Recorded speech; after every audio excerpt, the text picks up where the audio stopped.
嗨，大家好，我是泰。嗨，大家好，我是小静，这是小戴。他怎么入境了？好，我们延续上一集我们讲了，不是讲猫了哦，上一集我们是讲古树茶的分类型嘛，一个是中国的规定的分类，然后另外一个是我们讲了由生茶、熟茶的分类。好，再来是普洱茶最重要，另外一个分类是以树种为分类的方式。好，那我们就直接接到正题了。我们以树种方式来区分所谓的普洱茶树。那我们有分哪几种呢？你知道吗？你喝茶喝那么久，你知道吗？我喝茶喝很久吗？也喝了一阵子了，所以你大概知道你的印象中有哪几种？有在地上很多枝，刺的灌木。对，有像是大树一样的乔木。是。不知道。这样来分哈，其实它基本上分3个部分，第一个叫乔木型，第二个是灌木型，第三个是过渡型。大部分我们看到，一般我们看到的是灌木型。灌木是什么？另外一个名叫做台地茶。为什么叫台地茶呢？如果我们去不管南投啦、鹿谷哪里的茶园，它都是种在坡上的，而且是人工密集种植的茶园的茶，它是在台地上一阶往上走。所以呢，在这样的方式，我们就叫做台地茶，而且是人工密集种植的茶园的茶，大部分都是灌木型。然后树高呢，大部分大概1到2米而已，2米其实很少，大部分都是比较矮，都是在我们腰左右，或腰再高一点点。2米是2米就是200公分，就是用人的概念。对，但是那么高也很少啦，基本上很少。我只有在中国有看到，所以普洱茶也有所谓的灌木型，并不是大家觉得普洱茶都是乔木型哦。那它的特征就是我们说嘛，树比较矮，方便茶园管理跟修剪，而且产量很高，因为它可以密集产量，就有点像是种稻的概念，你整片都是稻田。那灌木型就是这边一丛，旁边就一丛，因为它是种植型的。那它的缺点，我们讲灌木型的缺点好了，好，所有灌木型茶树的缺点就是因为人工的密集的修剪跟施肥，自己倒。我的薪水。好，然后茶叶的内含物质相对的比较单薄，内含物质单薄，你的薪水就会比较少。为什么？因为它冲泡次数就比较少。以灌木型的茶来冲泡，它大部分冲泡个7、8次，顶多台湾高山茶带顶多6次到7次就已经非常紧绷了。然后呢，再来是口感刺激性比较强。我们是以普洱茶来说，那然后呢，陈化或者是久放，我们希望它放好几年再来喝，它的潜力稍微低了一些。这是灌木型。内含物质单薄，我刚刚有讲到这个部分，为什么？因为灌木型它的根系，它不是往下扎根，它有点像是下去之后走螃蟹，有点我们想象这个章鱼。螃蟹怎么好像鼻青？不是那个螃蟹，我是说，对，它是它是走这样子下去，大家可以看我手，这样下去，它会这样往侧面走。想象这边是土好了，它的根是走在这个地方，它不会往下扎根到多少。这个是没办法，这是灌木型的特点，它不是不扎到土里，它都是在这样子的方向走。所以呢，以灌木型的栽培方式的普洱茶，他们还是会一样会施肥，让养分被这个茶树吸收。但是我们真正想要喝内含物质跟一些比较有底蕴、口感的这些部分，它没有办法去好好的吸收，它没有办法往下走。所以就是它那个树上面的树长得多高，它下面就会扎得多深。这个是以乔木来说，并不是灌木。灌木不会。灌木不是，灌木就是它天生的，它的根系的走法就是这样，并不是说灌木不好。乔木有乔木的好，然后灌木也有灌木的好。灌木的好我刚刚讲过了嘛，因为它是密集栽种，再来是它的价格不是那么难入手。因为它是密集栽种，所以它相对的价格会稍微低一些。但是大家要明眼去分别，你买的到底是以普洱茶来说，你买的到底是真正的古树乔木茶，还是灌木型？因为有些茶人不会跟你讲清楚，就是这样。这个改一天我们再做一集来说，没有要踢馆，但是让大家来分辨真正的古树茶。这的确是啊，我认识你之后才接触到古树茶，是，然后才接触到就是茶，然后我才知道说，原来还真的有，就是原来。茶还有树，不是只有，就像就是印象中台湾的那种栽培型的茶园，对，没错。原来还有古树，然后还有树，对，还有甚至有很高的2700年、2100年那种。对，甚至我之前不是还问你说，那这样子不是那些茶树精油的那个树是可以，所以就是可以喝的哦。那时候不是还问你这个问题？对，茶树精油的树跟苦茶油的树它不是我们这种可以喝的，它是别种的。苦茶油是苦茶油的树，对。好，我们回归到乔木型。刚刚讲的灌木，我们讲乔木型好了。乔木型就是所谓的大树茶跟古树茶。好，那古树茶的定义是100年以上，只要100年以上就是古树。那大树就是100年以下。好，古树茶其实产量非常稀少。好，然后呢，古树茶有喝过，尤其是喝到纯料，大家都知道内含物质丰富，非常耐泡。像我们现在这个已经冲到第8、9泡，还是滋味非常醇厚。我有个古树纯料。请问，就是古树茶它非常的稀少，有没有什么例子可以举？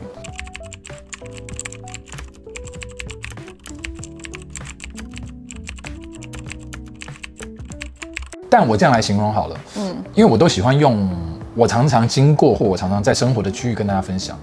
我们讲大安森林公园好了，古树的稀有度，也许在大安森林公园那么大的地方，也许你看里面那么多树，它也许只有10棵到15棵是古树，其他都不是古树。我们以野生，我们讲野生乔木来说好了，因为古树有些有被栽培型，这个是另当别论，这个我们先不讲。但是我们讲野生古乔木，100年以上的，以它野生在生长环境，它也许这边1棵，也许在镜头外那边远远在1棵，它也许距离会50到100公尺。那再来我们再讲很老的古乔木好了，就像我们有做到2700年的这种树，它只有那个区只有那1棵2700年，其他都不是茶树啊。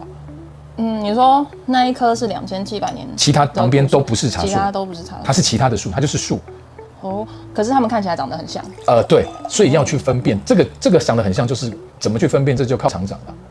那当然是当地的这个云南政府，他们应该也会把这些树，它会标记下来啊，对不对？没有标记下来，它怎么会？不然让人家随便乱采。所以是神农尝百树，百茶树，柏树，对，柏树，对，柏树，百草，对。所以回归到刚刚讲的哈，所以古茶树稀有，因为它的稀有，再来是刚刚我们聊到这个是树有多高，根就有多深。想象一个100年以上的古树好了，我们讲100年，100年，大不我身高这么高吧？我身高差不多188、190，我们算190好了。190公分的根系可以往下砸，它就吸收了多少土里面的养分？再来是它又在野生，它没有办法打农药，它没有办法施肥。对不起，一定没有办法打农药，你没有办法施肥。那他们不是在很深山里面？它在深山。开车开不了，是要用脚。对，以古树，以我们说野生古乔木是这样，是没错。对，这样子的状况下，它就在荒郊野外，它只能靠什么？它的地下水的水分或下雨的滋润，再来是光合作用。所以它的每一片茶叶，只要能让我们入口的茶叶，尤其是一些新芽嫩叶新芽，它是因为经过了冬天它的这个冬天的这个休养之后，早春冒芽出来，早春冒芽出来，它是经过了多少的这个努力，养分都全部在这个地方让我们入口，所以它的口感各方面都是非常好的，因为它是很自然。所以古树它立在那边，然后它经历了风吹日晒雨淋雷劈，它都没事。还有白蚁跟猪。那叫冬瓜猪，对，真的有这个猪叫冬瓜。那云南他们就是有点像是我们的野猪吧，就是原住民的野猪骑士。他们可不可以赞助我们？好了，然后他经历了战争、战乱，对，战乱，然后他们屹立不摇。我们讲了2700年，他们看了很多的世代更替啊，所以我觉得很了不起。有时候我们想到说，哇，2700年他就在那边不动，这个可以，他会成精，哇，树精，树神。大家知道那个阿雅雅这样讲出来的年纪可能什么是阿雅雅？叫做灵芝草人的概念。灵芝草人。好了，不管。可不可以请小编就是把我们那个2700年那个树这样放在这边，然后做成那个动画，风吹日晒雨淋，然后还有战争。可能现在用 AI， 兵荒马乱，可以用 AI 做一下，可以用 AI 做一下。那个好像是现代战争才会咻咻咻咻，没有啊，古代战争也会咻咻咻，也会有啦。射箭。不过以前我们讲云南那边它算蛮荒之地嘛，蛮夷之邦，所以他们这些古树能留得下来，也是有些渊源的。渊源。它战争比较不会，它是蛮夷之邦，比较不会被打到那个地方。在它比较落后，所以这些东西被保存下来的也比较多。那时候就是听你们在说，然后就是说，去到古树那边是要，就是我们台湾坐飞机过去那边，因为听你们之前说是要开7、8个小时。对。然后现在好很多了。然后开车过去之后还要再走路走。是啊，深山里面那个要走到深山里面。是有些真的老的区域，像一些边境的区域。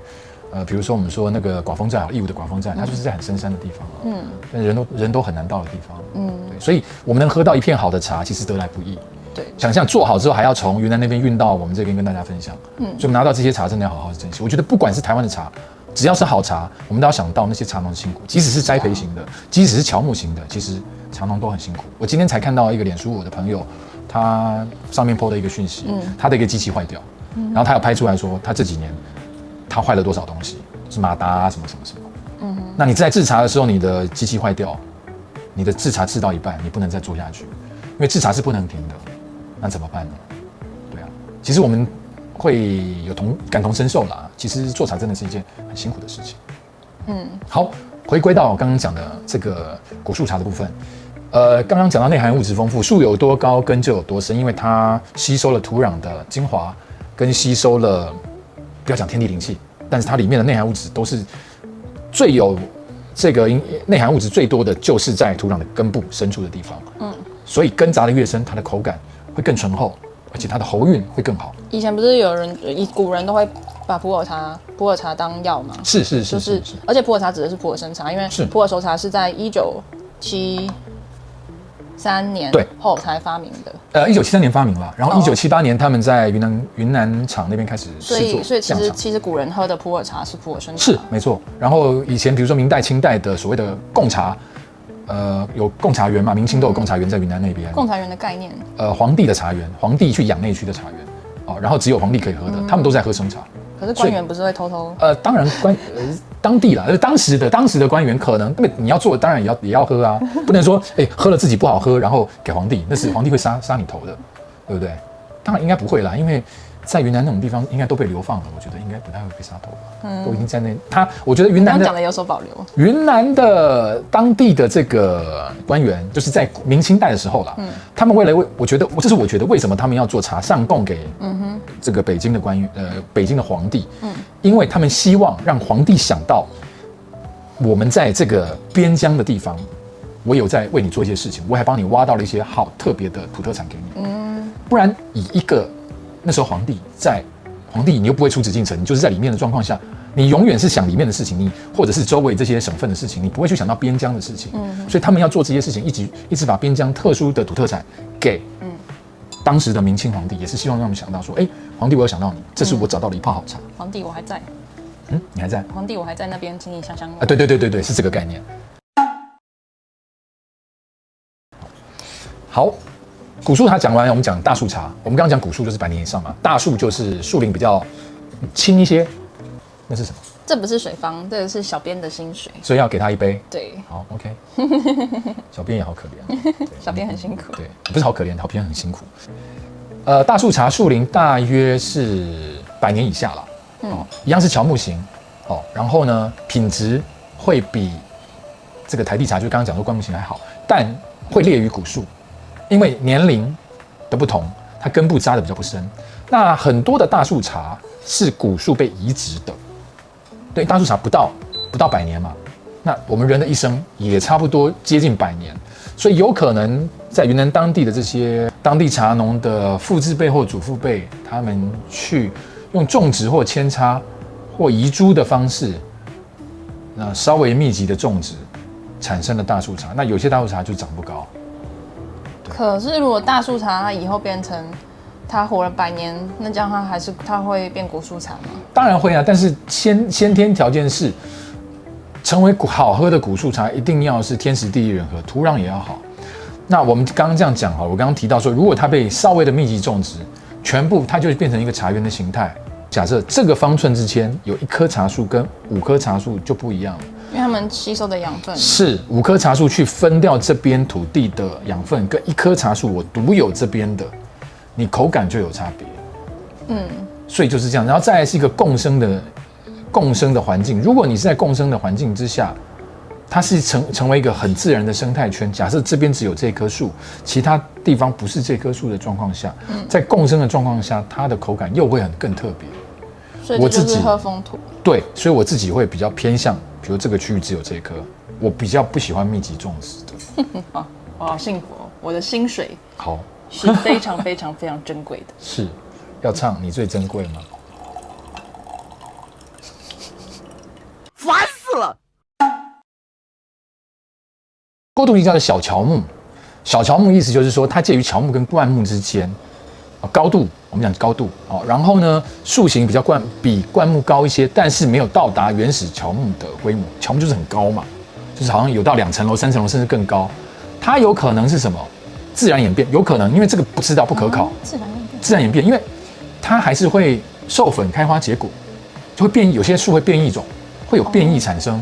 哦，就像是180公分的爸爸，180公分的妈妈，可是生出了150公分的对，小孩。这是大自然给的礼物啦，我们这样讲就好了。或者是我们刚刚讲自然演变，或者是人工培育的品种。人工培育之后，我们讲人工培育是可能是近代，所谓近代可能近100年有可能这不知道，因为这不可考。人工培育之后呢，就是让它就是在那边长在那边的品种。